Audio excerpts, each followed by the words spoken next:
परमानंद स्तोत्र में एक छंद आया है, चिदानंदमयम शुद्धम निराकारं निरामयम् अनंत सुख संपन्नम सर्वसंग विवर्जितम। यह जीव जिसका ध्येय रख रहा है, ऐसी जो सिद्ध अवस्था है, वह सिद्ध अवस्था भी बिल्कुल ऐसी ही है। सचमुच परमानंद स्तोत्र में तो ऐसे स्वरूप का ध्यान की बात आई है, लेकिन सिद्ध का स्वरूप भी तो ऐसा ही है। कैसा है? चिदानंदमय। बहन जी आपका माइक म्यूट कर दीजिएगा। शुद्ध है, निराकार है। शुद्ध मतलब द्रव्य कर्म, नौ कर्म, भाव कर्म से रहित, ऐसा शुद्ध। गुणस्थान की परिपाटी से रहित, ऐसा शुद्ध। मार्गनास्थान से रहित, ऐसा शुद्ध। आरसम आरोहम गंधम, ऐसा मतलब किसी का उसमें प्रवेश नहीं, ऐसा शुद्ध। तो शुद्ध तो बहुत अपेक्षा है। तो कह रहे चिदानंदमयम शुद्धम निराकारम। निराकारम का अर्थ कैसे लेंगे? आकार के ऊपर ध्यान ही नहीं देना है ना। निराकारम कहकर यहाँ पर पुरुषाकार या फिर निश्चय से तीन लोक के आकार प्रमाण और व्यवहार से इस देह से देह के आकार, राइट। तो कह रहे निराकारम निरामयम। अमय मतलब क्या? अंधेरे रहित। ओके। अनंत सुख संपन्नम सर्वसंग विवर्जित। सर्वसंग विवर्जित अर्थात जहां पर किसी का संग ही नहीं है, ऐसे सभी संगों से पार। जीव को बुद्धिपूर्वक ये निर्णय करने की आवश्यकता आज वर्तमान में है, जिसका परिपाक भविष्य में सिद्ध अवस्था के रूप में वो दिखाई देगा। लेकिन जो आज संयोगों के बिना अपना अस्तित्व ही नहीं मानता है, उसके लिए बहुत बड़ा प्रश्न चिन्ह है कि वो सुखी कैसे होगा। एक बात तो ये हो गई, कल मैंने सम्यक दर्शन की दुर्लभता के ऊपर थोड़ी सी बात रखी थी। तो सम्यक दर्शन की दुर्लभता में एक बिंदु और मुझे जोड़ना है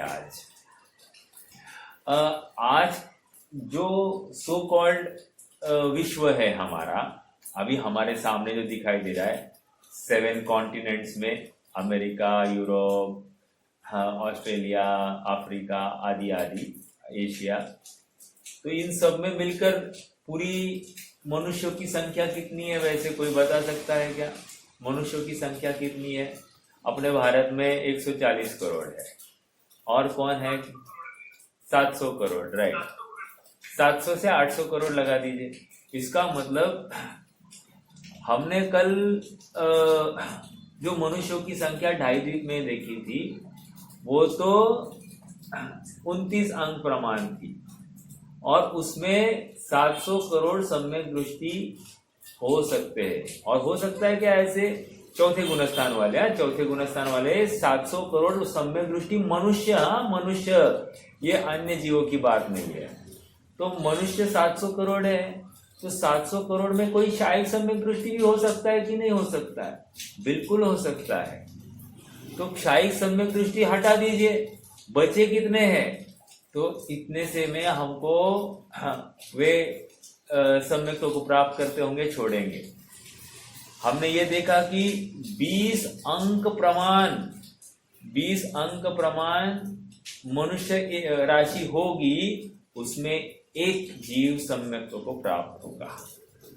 20 अंक प्रमाण। आप थोड़ा सोचिए ना, एक इमेजिन कीजिए, एग्जाम्पल 100 बच्चों में एक बच्चे को सीट मिलने वाली है। हमको कितना कंपटीशन लगता है? बहुत बड़ा कंपटीशन लगता है, राइट।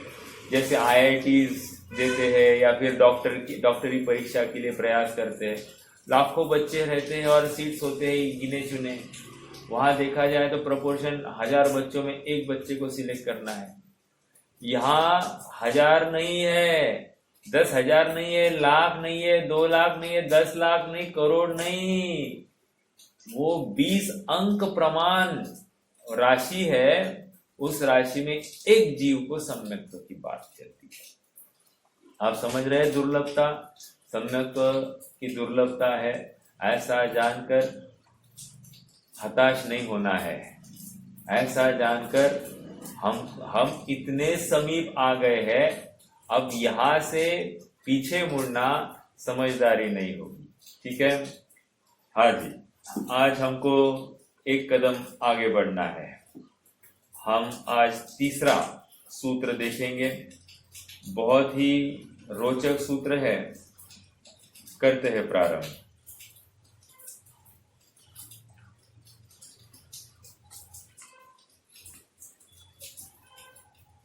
सूत्र पढ़ेंगे एक बार।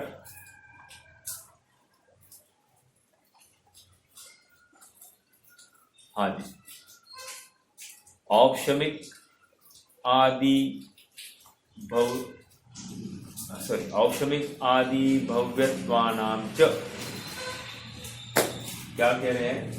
औपशमिक आदि भव्यत्वानाम च, खत्म है। सूत्र का अर्थ ही नहीं समझ में आ रहा है, बस वो च की कमाल है। च नहीं होता तो सब निरर्थक हो जाता। च कह रहा है आप अनुवृत्ति करो। कहाँ से अनुवृत्ति करनी? पूर्व के सूत्र से अनुवृत्ति करनी। पूर्व के सूत्र में अभाव, बंध हेतवा भाव, वहां पर अभाव की बात आ गई, तो कह रहे हैं कि ये औपशमिक आदि भावों का तथा भव्यत्व का अभाव होना ही क्या है? मोक्ष है। समझ में आया? अभी ये औपशमिक आदि भाव और भव्यत्व भाव, ये क्या है? मतलब मेरा प्रश्न है, ऊपर क्या कहा देखो, सूत्र क्रमांक 2 पढ़ते एक बार। हाँ, फिर थोड़ा सा आपको ये बंध हेत्वा भाव निर्जराभ्याम कृष्ण कर्म विप्रमोक्षो मोक्षः। दूसरे सूत्र में और तीसरे सूत्र में क्या कहना चाहते? कोई एक प्रयास करेगा? दूसरे सूत्र में मोक्ष कैसे होता है ये बात आ रही है, तीसरे सूत्र में भी मोक्ष कैसे होता है यही बात आ रही है। मेरा प्रश्न है दोनों में फर्क क्या है? पहले तो ये बोलिए, फिर मैं आगे और एक प्रश्न रखूंगा।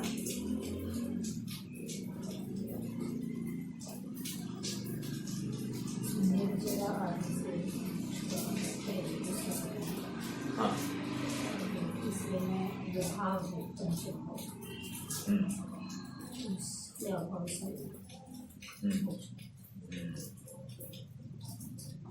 देखो श्रेयांश की मम्मी ने तो जवाब दिया। हाँ बोलिए बोलिए मैं।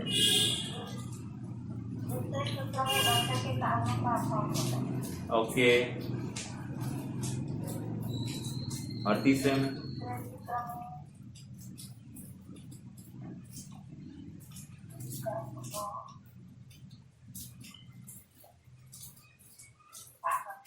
और कोई प्रयास करेगा? वैसे हाँ,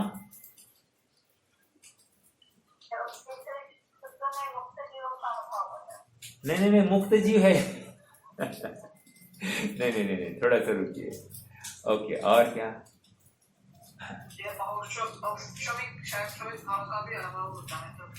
ओके, औपशमिक शायवशमिक भाव का अभाव हो गया। और दूसरे सूत्र में क्या कहा?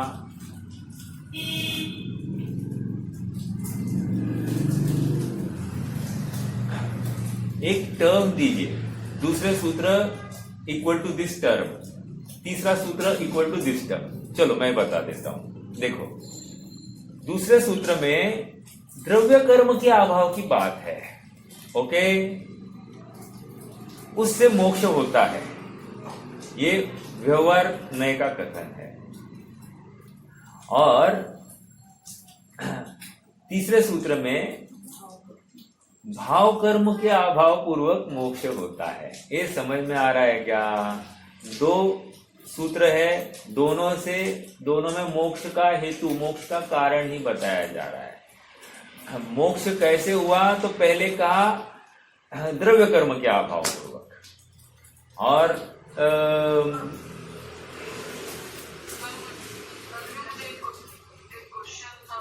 हाँ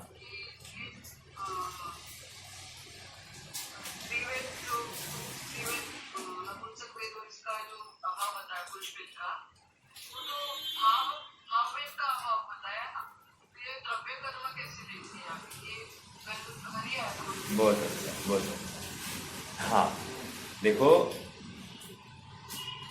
जैसा भाव प्रकट हो गया है ना, एक बात तो ये है, वो तो द्रव्य कर्म की बात थी।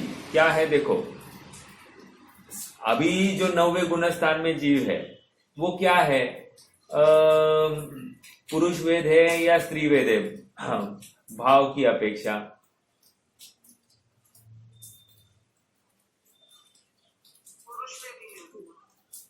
देखो, स्त्रीवेद हुआ तो हो सकता है, बाहर से मात्र द्रव्य वेद की बात है, ठीक है।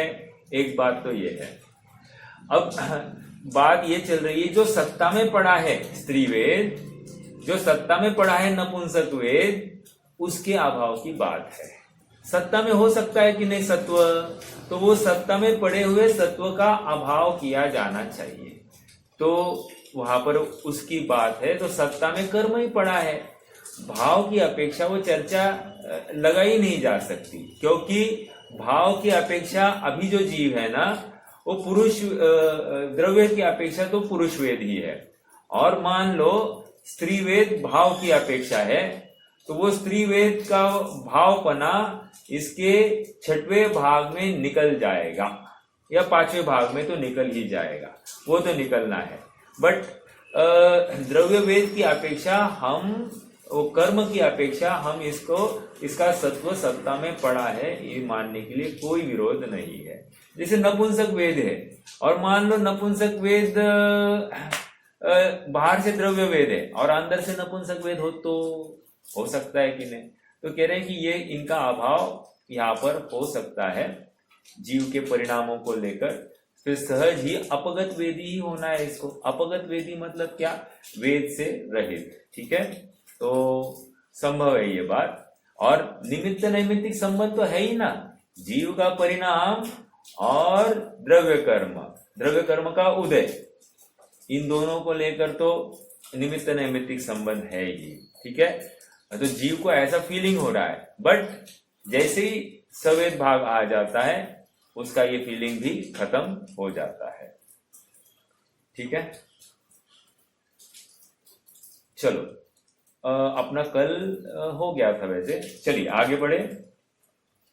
हाँ, तो मैं ये कह रहा हूं कि दूसरे सूत्र में द्रव्य कर्म के अभाव की अपेक्षा चर्चा है और उससे मोक्ष होता है, और तीसरे सूत्र में भाव कर्म के अभाव पूर्वक यहाँ पर मोक्ष की प्राप्ति होती, ये चर्चा है। अब प्रश्न किया शिष्य ने, शिष्य कह रहा है एक बार आपने द्रव्य कर्म का अभाव हो गया तो जीव मुक्त ही होता है, हमको ये समझानी थोड़ी पड़ती है कि भाव कर्म का अभाव अलग से हो गया। तो ऐसा आपने अलग से सूत्र क्यों डाला, एक्स्ट्रा इंक क्यों आपने खराब करी? हालांकि वो इंक पर नहीं, उन्होंने ताड़पत्री पर उन्होंने किया था कार्य, लेकिन आपने समय एक्सेस गवाया ना। तो आचार्य देव कह रहे देखो, द्रव्य कर्म और भाव कर्म का कारण कार्य संबंध है। द्रव्य कर्म है कारण और भाव कर्म है कार्य। ऐसा कारण कार्य संबंध या निमित्त नैमित्तिक संबंध तो होता है, राइट। लेकिन याद रखना, हर समय में ये कारण कार्य संबंध रहता ही है ऐसा नहीं। मतलब एक एग्जांपल देता हूं तो आपको थोड़ी सी बात समझ में आएगी। जैसे कुम्हार ने घड़े को बनाया, राइट। तो कुम्हार क्या है? कारण। कार्य क्या है? घड़ा। अब आचार्य देव का उदाहरण है। आचार्य देव कहते हैं कि मान लो कुम्हार मर गया, तो घड़ा भी मर जाएगा, मतलब घड़ा भी फूट जाएगा, वो घड़े का नाश हो जाएगा। कह रहे नहीं, कुम्हार गया तो भी घड़ा रह सकता है, कारण नहीं है, लेकिन कार्य तो अभी भी विद्यमान रह सकता है। तो हाँ, यहाँ पर आचार्य देव कह रहे हैं ऐसा जो संभव है ऐसी बात इस पर्टिकुलर प्रकरण में नहीं है। द्रव्य कर्म का अभाव हुआ है, ऐसा कोई गाफिल नहीं रहे, या ऐसा किसी को विकल्प नहीं होवे कि नहीं भाव कर्म का अभाव नहीं होता, ऐसा नहीं है। जैसे ही द्रव्य कर्म का अभाव हुआ तत्क्षण भाव कर्म का भी अभाव हो जाता है। समझ में आ रहा है क्या? इसलिए ये तीसरा सूत्र है। ओके, पहला बिंदु हमने चर्चा में ले लिया। अब थोड़ा सा आगे बढ़ते हैं, सूत्र की तरफ देखते हैं, सूत्र में क्या है विशेष। देखो यहां पर कह रहे हैं औपशमिक आदि भाव। औपशमिक आदि भाव मतलब क्या? औपशमिक, शायिक, शायक्षमिक, औदैक, पारिणामिक। कह रहे औपशमिक आदि भाव में ये सब लेना, प्लस भव्यत्वानाम च प्लस भव्यत्व का भी अभाव। इन दोनों को लेकर मोक्ष होता है, अर्थात ये जीव के असाधारण भावों का अभाव होगा, तभी तो जीव को मोक्ष होगा। एक प्रश्न हो गया शिष्य को, आप कह रहे औपशमिक, शायिक, शायक्षमिक, औदैक, पारिणामिक, इन सब का अभाव तो मोक्ष है, लेकिन हमने तो सुना है कि सिद्ध अवस्था में शायिक भाव रहता है। गड़बड़ मत करो, अगला सूत्र पढ़ लो। अगले सूत्र में हमने सब कुछ लिखा है। अगले सूत्र में देखो, कहते हैं अन्यत्र केवलम सम्यक्त्व ज्ञान दर्शन सिद्धत्वेभ्यः, अर्थात पर केवल सम्यक्त्व, केवल ज्ञान, केवल दर्शन और सिद्धत्व भाव का अभाव नहीं होता। समझ में आया? चौथे सूत्र में किस किस का अभाव नहीं होता ये कहा। शिष्य कह रहा है आप ऐसे कंफ्यूजिंग भाषा क्यों लिखते हो? पहले जिसका जिसका अभाव होने वाला है वही लिख देना, बाद में फिर इसका नहीं हुआ ये लिखने के लिए अवसर क्यों रखते हो? तो आचार्य देव कहते हैं इससे फिर हमको ज्यादा सूत्र लिखने पड़ते, इसलिए ये हम संक्षेप शैली में, सूत्रात्मक शैली में लिख रहे हैं ना, तो हमको कम से कम लिखना है, तो इसी प्रकार लिखा जा सकता है। मैंने अभी अभी एक उदाहरण दिया था, जैसे एक तो शुक्ल ध्यान के ऊपर भी एक सूत्र था, एक दूसरा मैंने 5वें अध्याय का भी एक सूत्र बताया था।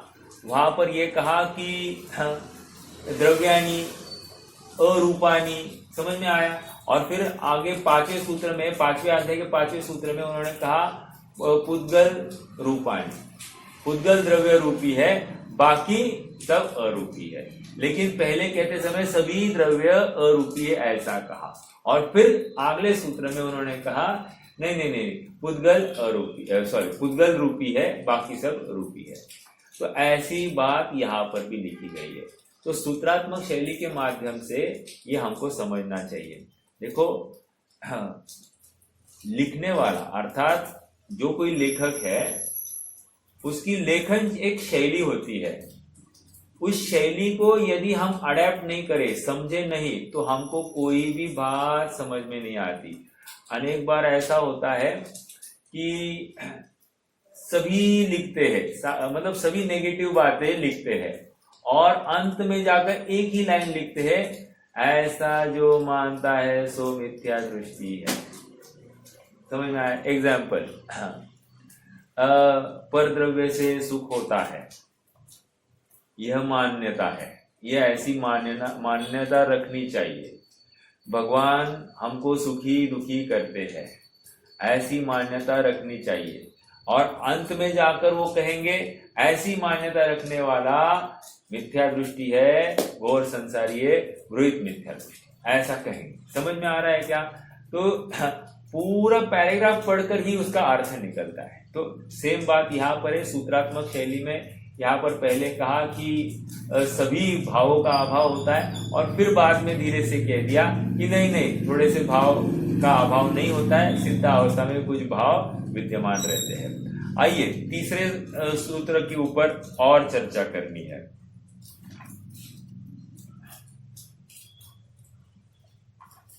हाँ जी,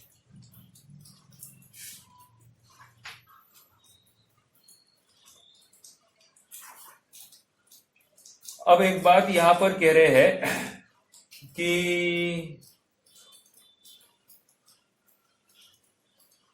एक मिनट यहां पर औक्षमिक शायिक भाव। औक्षमिक भाव कितने हैं वैसे एक रिवाइज कर लेते हैं। औक्षमिक भाव 2, शायक्षमिक भाव 9, सॉरी शायिक भाव 9, शायक्षमिक 18, औदैक 21 और पारिणामिक 3। ठीक है, ये विस्तार मतलब 5 भाव के ही हम कितने कर रहे हैं, 53 भाव। ओके, ये भी विचार कर लेते हैं कि कौन सा भाव किस गुणस्थान में रहता है, ये एक बात रखनी है। और एक 5 बिंदु में अभी फिर से एक बार रिकॉल कराता हूं। इन बातों को हम पहले स्मरण करेंगे और फिर आगे बढ़ेंगे। देखो, पारिणामिक भाव के बिना कोई भी जीव नहीं रहता, अर्थात प्रत्येक जीव पारिणामिक भाव सहित ही है। एक वैसे दूसरे अध्याय का पहला सूत्र कोई बता सकता है क्या? मैं ही बताता हूँ। औक्षमिक शायिको भावो मिश्रस्य जीवस्य स्वतत्वम मौलिक पारिणामिको। स्वतत्वम कहकर ये जीव के असाधारण भाव है, अन्य में नहीं पाए जाते, इस बात की ओर आचार्य का संकेत है। हाँ, तो अब मैं ये कह रहा हूं पारिणामिक भाव के बिना कोई भी जीव नहीं है। एक दूसरी बात, औदैहिक भाव के बिना कोई भी संसारी जीव नहीं है। 2, औक्षमिक भाव के बिना मोक्ष मार्ग प्रारंभ होता नहीं है। 3, शायिक भाव के बिना आत्मा सन्मुख भाव की प्रचुरता होती नहीं है, अर्थात शायिक भाव के बिना आत्म सन्मुख भाव की प्रचुरता नहीं होती। ठीक है, 5 बातें हो गई। शायक्षमिक भाव के बिना कोई भी छद्मस्त नहीं है, 5वीं बात। शायक्षमिक भाव के बिना कोई भी छद्मस्त जीव नहीं। अपन थोड़ा सा इनका गुणस्थान भी देख ले कि कौन से भाव किस किस गुणस्थान में पाया जा सकता है। ठीक है, पहला भाव लेते हैं औक्षमिक भाव। औक्षमिक भाव कौन से गुणस्थान में पाया जाता है?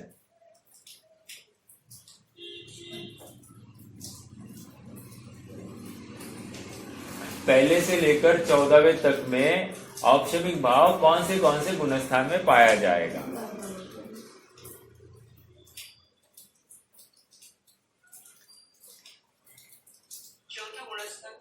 चौथे गुणस्थान, मात्र चौथा गुणस्थान में 11वें गुणस्थान में 2 और 5वें में संभव है क्या औक्षमिक भाव? 6वें में,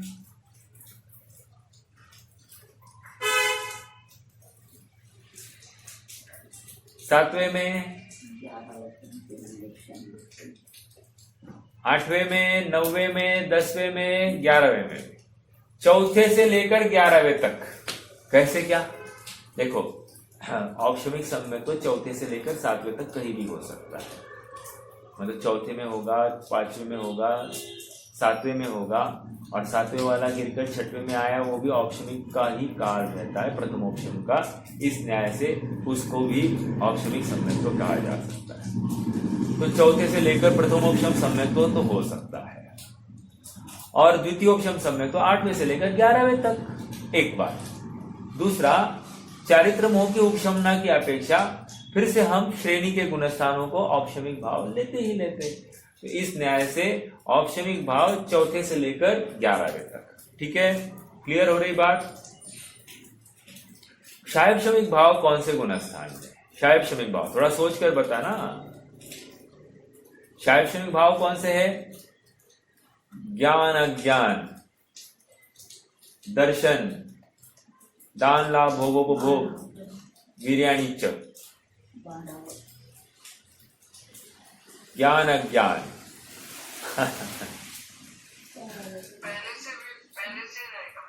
पहले से लेकर कहां तक? कहां तक?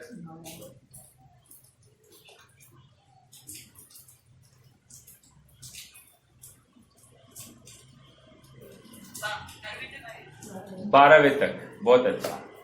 जब तक छद्म से, अभी कहा था ना, शायपशमिक भाव सभी 12वें तक, करेक्ट, सभी छद्मस्तों के होता है।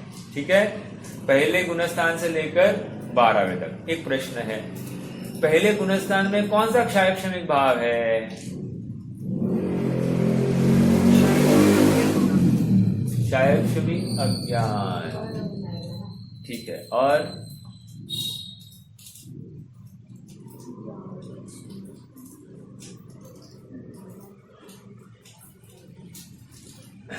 दर्शन संबंधी है। ठीक है, और क्या है? लब्धि अर्थात अंतराय संबंधी है 5। ठीक है, हाँ, तो ये पहले गुणस्थान में संभव है। ठीक है, पहले में है, दूसरे में, तीसरे में, चौथे में, 5वें में, हाँ, 12वें तक। ठीक है,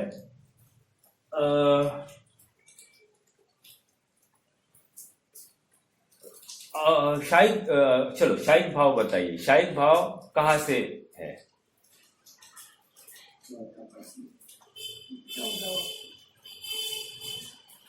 शायद भाव, हाँ, चौथे से लेकर कहां तक?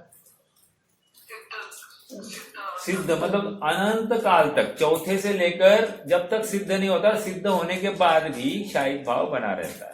ठीक है, अगला सूत्र ही है, शायद भाव बना रहेगा करके। ओके, तो अनंत काल तक ये पाया जाएगा, चौथे से लेकर, राइट। और औदिक भाव कहां से कहां तक है?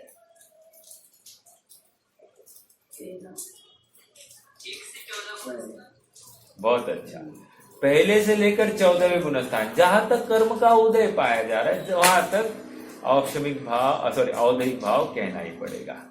एक प्रश्न है, औदिक भाव के भेद कोई बता सकता है क्या? 21 भेद।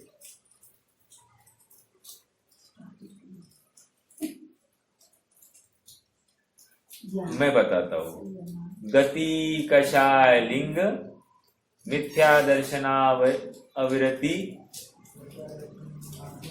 अज्ञान, असंयत, असिद्धत्व, लेशा। 21 हो रहे क्या? फिर से, गति 4, कषाय 4, लिंग 3, कितने हो गए? हाँ, आवाज नहीं आ रही? ये सबको नहीं आ रही क्या? हाँ, आ रही है ना, आ रही है। ओके, गति 4, कषाय 4, 8, लिंग 3, 11, मिथ्या दर्शन अविरति, मिथ्या दर्शन अज्ञान, असिद्धत्व, असंयत। 4 हो गए, 15 हो गए, और 6 लेशा हो गए 21। हाँ, अब मेरा एक प्रश्न है। प्रश्न ये है, औदिक अज्ञान और शायपशमिक अज्ञान में क्या फर्क है?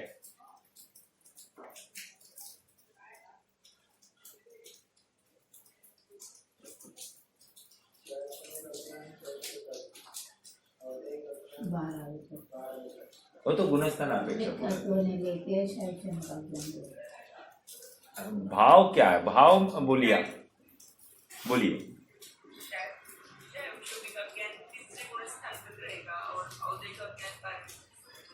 ठीक है, गुणस्थान अपेक्षा आपने कहा, हाँ, लेकिन भाव अपेक्षा, उसका भाव बोलिए, भाव।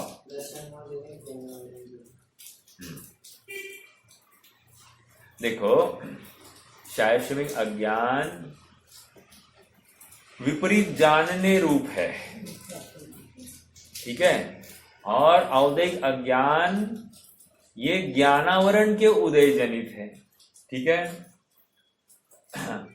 या या इसको कम जानने रूप कहिए, ठीक है।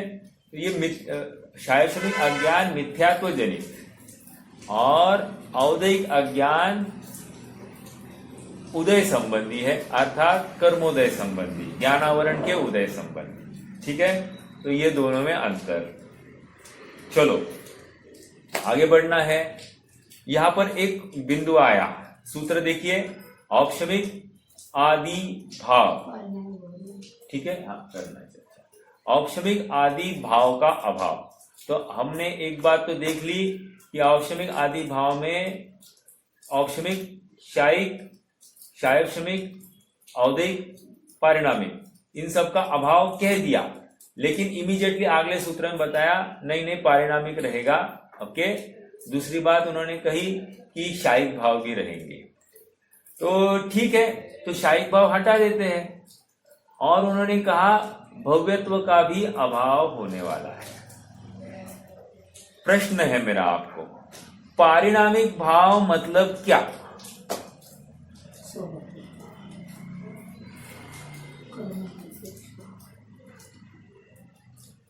पारिणामिक भाव मतलब क्या, बताइए कोई। रोहित भैया, हाँ बोलिए बेबी।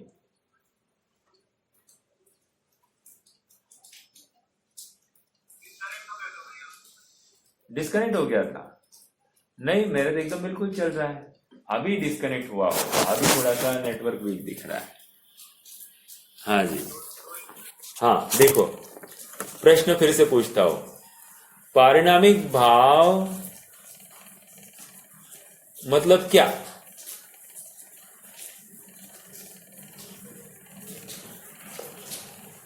देखो, हाँ बोलिए। कर्म निरपेक्ष, बहुत अच्छा। यदि मैं ऐसा कहूं कि अनादि निधन भाव को पारिणामिक भाव कहते हैं, तो क्या प्रॉब्लम है?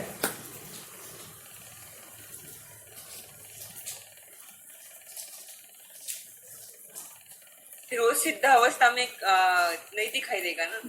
हाँ, सिद्ध अवस्था में नहीं दिखाई देता है, इसलिए हम पारिणामिक भाव की डेफिनेशन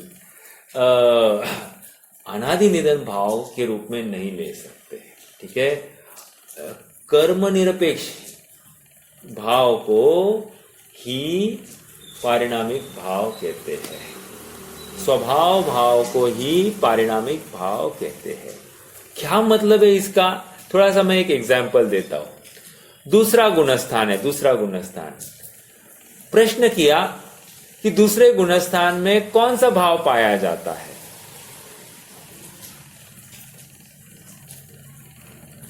दूसरे गुणस्थान में पारिणामिक भाव पाया जाता है, बराबर। प्रश्न यह है कि वहां पर कर्म का उदय है कि नहीं है? है। फिर उसको वहां पर पारिणामिक भाव कहने का कारण क्या होगा?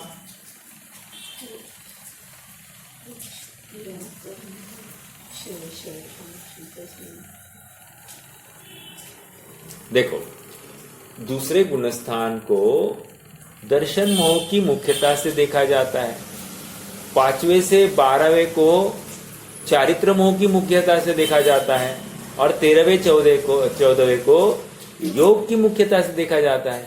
गुणस्थान मतलब क्या? जोग मोह भवा, योग और मोह के वश हम ये गुणस्थान खड़े कर सकते हैं, ठीक है। और उसमें भी दर्शन मोह की वजह से पहले से चौथा, 5वें से 12वां चारित्र मोह, और 13वां 14वां योग की अस्ति और नास्ति को लेकर, ठीक है। अब मेरा प्रश्न है कि दूसरे गुणस्थान में पारिणामिक भाव है, तो पारिणामिक भाव क्यों कहा जा रहा है?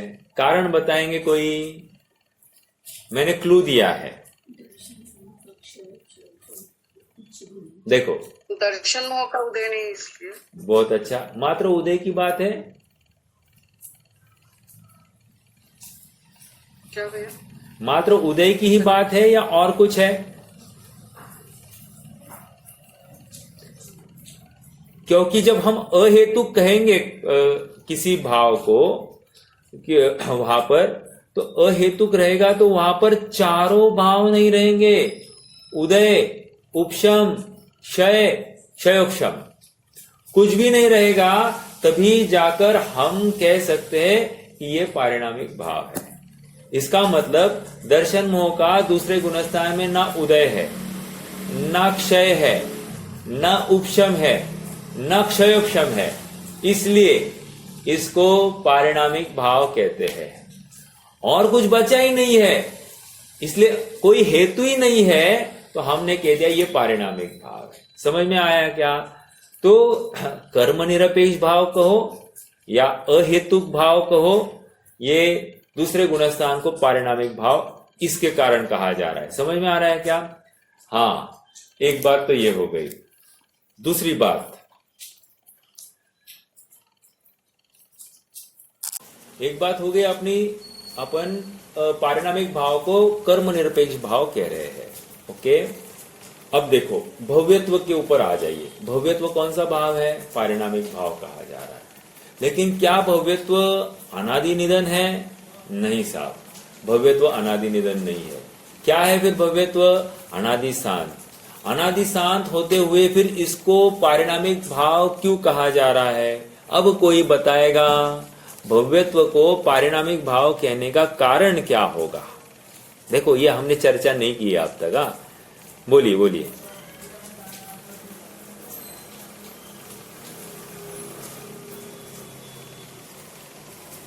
कर्मों की अपेक्षा लगती नहीं ना वहां पर। बराबर, इसका मतलब क्या? थोड़ा सा ओपन कीजिए। सही कहा है आंसर। कर्म निरपेक्ष है, इस अपेक्षा से पारिणामिक कह देंगे ना। हाँ हाँ, ठीक है। देखो मैं एक्सप्लेन करता हूं। अरे 148 कर्म प्रकृतियों में ऐसी कोई प्रकृति नहीं है जो भव्यत्व का किसी जीव को भव्य करे या अभव्य करे। समझ में आ रहा है क्या? इसलिए भव्यत्व और अभव्यत्व इनको पारिणामिक भाव में लिया गया है। कोई कर्म प्रकृति नहीं है जो किसी जीव को भव्य करे या अभव्य करे, और इसी के कारण भव्यत्व और अभव्यत्व को पारिणामिक भाव बताया जा रहा है। ठीक है, समझ में आ रहा है क्या? हाँ, तो हम इस निष्कर्ष तक पहुंचे हैं कि पारिणामिक भाव ये कर्म निरपेक्ष भाव है। इसमें अनादि, ये स्वभाव भाव है। स्वभाव अतर्क गोचरा, स्वभाव में कोई भी तर्क नहीं चलता है, बस ऐसा ही है। इसलिए उसमें कोई अग्नि गर्म क्यों, अग्नि उष्ण क्यों, पानी शीतल क्यों, इसके लिए कोई भी उत्तर नहीं है, ऐसा ही है, और हमको ये स्वीकार करना। स्वभाव में तर्क नहीं किया जा सकता। ठीक है, तो ये एक बात हो गई। एक प्रश्न है मेरा, अभी हमारे पास में कौन से भाव है? वैसे कोई बता सकता है क्या? वर्तमान में हमारे पास 5 भावों में से कौन से भाव होंगे? औदैक, क्षैव, क्षमिक। औदैक, क्षैव, क्षमिक भाव, पारिणामिक भाव। बहुत अच्छा, बराबर। 3। तो सभी संसारी जीवों को मिनिमम ये तो होंगे ही होंगे। ठीक है, औदैक भाव क्यों कह रहे हैं? कर्म का उदय है, राइट? तो इस अपेक्षा से हम उसको औदैक भाव कह सकते हैं। गति है, कषाय है, लिंग है, राइट? मिथ्या दर्शन हो नहीं हो, अज्ञान हो, नहीं औदिक अज्ञान की बात है, फिर असंयत, बराबर, इन सब को लेकर अपन कह सकते, लेशा को लेकर कह सकते। कहने की बात इतनी है कि औदिक भाव अपना है। क्षायक क्षणिक भाव अभी अभी देखा था कि ज्ञान मतलब मति ज्ञान, श्रुति ज्ञान क्षायक क्षणिक भाव है, ठीक है। 5 लब्धियां अर्थात दान, लाभ, भोग, उपभोग, वीर्य, ये भी क्षायक क्षणिक भाव है। तो इस न्याय से क्षायक क्षणिक भाव भी है। और पारिणामिक भाव, त्रिकाल भाव, ऐसा नहीं कहना अहेतुक भाव, ऐसा शुद्ध जीवत्व वाला एक, दूसरा भव्यत्व या अभव्यत्व, ठीक है। भव्यत्व या अभव्यत्व, देखो दो बातें हैं। पारिणामिक भाव में 2 भाव रहेंगे, मतलब संसारी जीव के 2 भाव तो पाए जाएंगे, 3 भाव तो होंगे ही नहीं। मतलब कोई जीव पारिणामिक भाव, भव्यत्व भाव और अभव्यत्व भाव, ऐसे तीनों उसके नहीं होंगे, या तो भव्यत्व या तो अभव्यत्व, ठीक है। ये एक बात हो गई। तो हमारे पास 3 भाव है।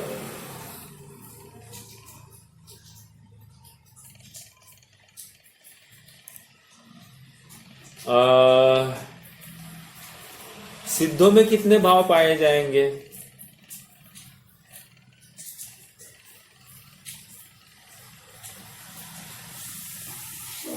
शायिक और परिणामी। शायिक और परिणामी, ठीक है। उनका भव्यत्व नहीं है, अभी सूत्र में ही है, और अभव्यत्व हो ही नहीं सकते, ठीक है। तो इसलिए यहाँ पर एक बात ये भी हो गई। अब एक प्रश्न है मेरा, प्रश्न इंटरेस्टिंग है। प्रश्न ये है कि भव्यत्व ये गुण है या नहीं है?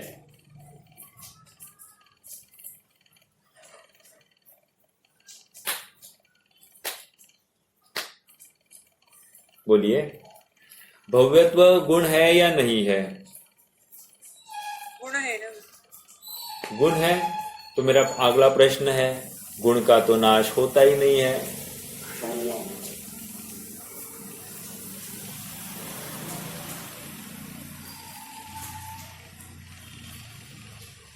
तो इस प्रकट होने की अपेक्षा। क्या कहा? प्रकट होने की अपेक्षा, ऐसा भव्य। हाँ, बहुत अच्छा, काफी सही जवाब है ये। देखो, भव्यत्व भव्यत्व ये शब्द भू धातु से बनता है। भू धातु मतलब क्या? भव्य होने योग्य, भव्य होने योग्य, इसको भव्यत्व कह रहे हैं। अर्थात भव्य होने योग्य क्या है? कह रहे हैं भव्य कैसे हो सकता है? कह रहे रत्नत्रय प्रकट होने से, ज्ञान दर्शन चारित्र का सम्यक परिणमन होना ही भव्यपना है। तो कह रहे ऐसा भव्य होने योग्य है, इसलिए भव्यत्व, ठीक है। फिर भी प्रश्न एक खड़ा रहा है कि ये गुण है या नहीं। तो देखो, कोई कहे गुण तो विरोध नहीं है, और कोई नहीं कहे तो कोई हर्जा नहीं है। फिर है क्या ये एक पारिणामिक भाव है। क्यों? क्योंकि कर्म निरपेक्ष है, एक बात, और दूसरी बात इसका नाश होता है, ठीक है। नाश हो रहा है, इसका मतलब क्या? कह रहे जो भू धातु से होने योग्य हम कह रहे थे ना, तो रत्नत्रय होने योग्य, और क्या होने योग्य है? एक बार रत्नत्रय की पूर्णता होगी तो और कुछ होने योग्य नहीं रहा, तो नहीं रहा, होने योग्य कुछ रहा ही नहीं है, इसलिए भव्यत्व का नाश हो जाता है, ऐसा कहने में आता है, ठीक है। भव्यत्व का नाश होता है। लेकिन क्या हुआ है, आचार्यों को भव्यत्व का नाश होता है ये बात थोड़ी सी ना ज्यादा रुचि नहीं ऐसा दिखता है। इसलिए कुछ आचार्यों ने कहा कि भव्यत्व है, ठीक है, लेकिन उसका व्यक्तिकरण नहीं है, ओके। क्या कहा? भव्यत्व है लेकिन उसका व्यक्तिकरण नहीं है, अर्थात व्यवहारिक रूप नहीं दिखाई देता।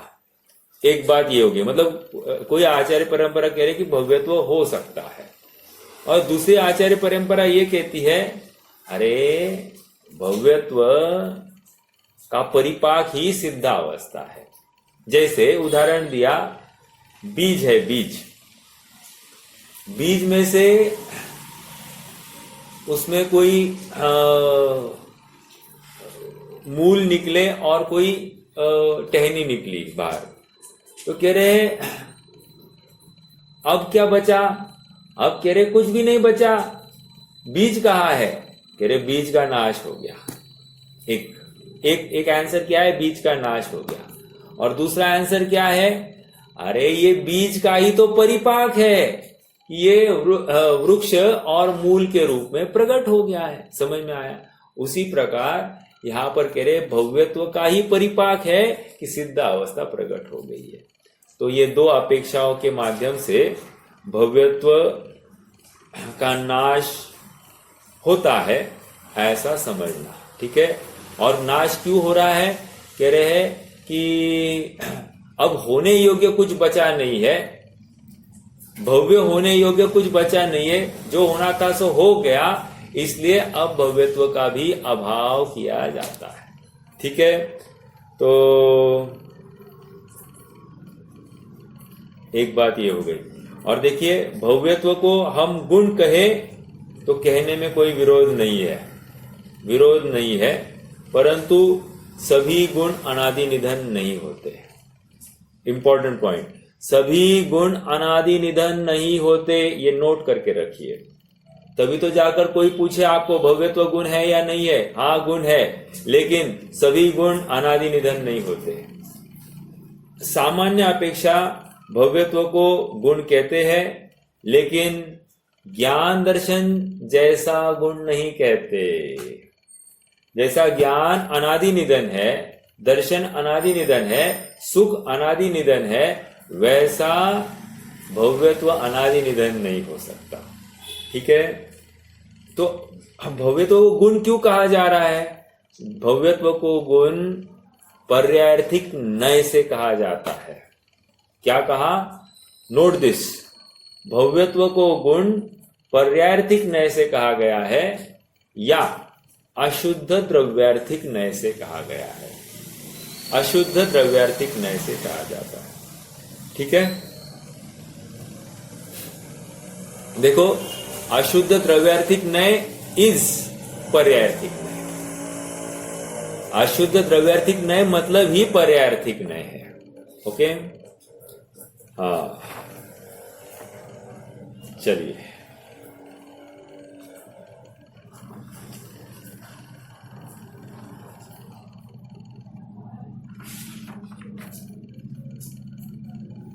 ठीक है।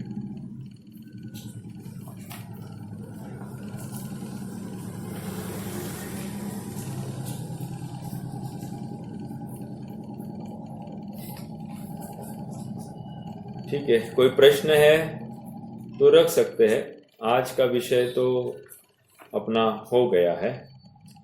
तीसरा सूत्र हो गया है। चौथे सूत्र के बारे में सरल है सूत्र। चौथा सूत्र अभी एक बार पढ़ लेते हैं। अभी तो पढ़ा ही था, लेकिन एक बार उसको अच्छे से करते हैं। अन्यत्र केवल सम्यक्त्व ज्ञान दर्शन सिद्धत्वेभ्यः। लेकिन केवल सम्यक्त्व, देखो केवल ये आदि दीपक है। केवल सम्यक्त्व, केवल ज्ञान, केवल दर्शन और सिद्धत्व भाव का अभाव नहीं होता। सिद्धत्व भाव मतलब क्या? कोई बताएगा?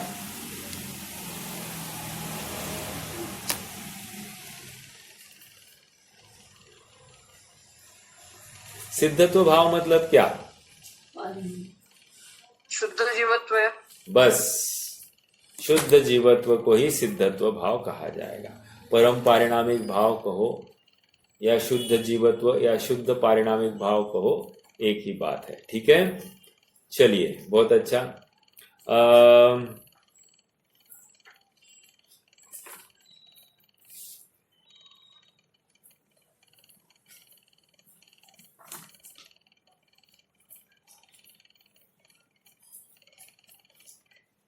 एक बात रह गई है,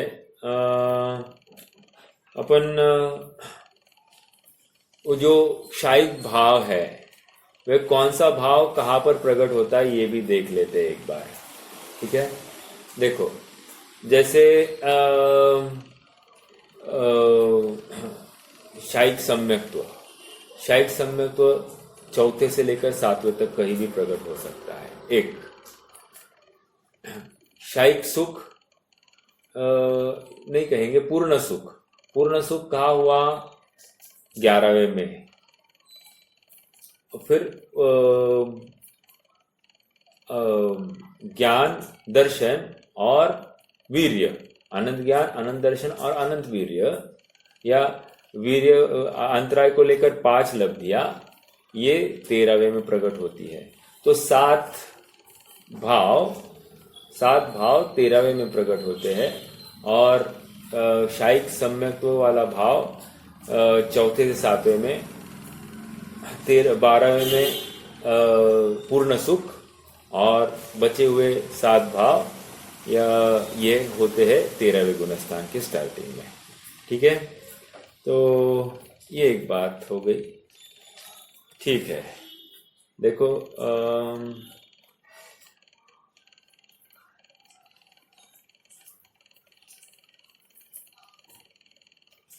निष्कर्ष अब अपन इतना ही निकाल सकते हैं कि द्रव्य कर्म, नौ कर्म और भाव कर्म के अभाव पूर्वक ही मोक्ष होता है।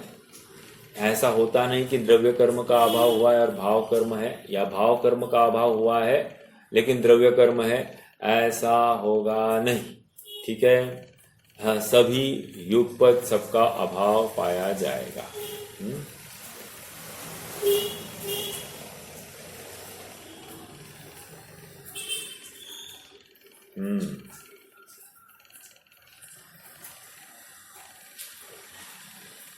महत्वपूर्ण बात आज के इसमें इतनी है कि भव्यत्व और अभव्यत्व ये किसी का शाप या वरदान नहीं है, ये सहज ऐसी ही जीव की योग्यता है। ठीक है, और कोई उसमें कारण नहीं है। मतलब हम किसी को कोसे ऐसा कोई यहाँ पर व्यवस्था नहीं है। ठीक है, रुक जाते हैं। कोई प्रश्न है तो रख सकते हैं, नहीं तो फिर जिनवानी स्तुति करेंगे।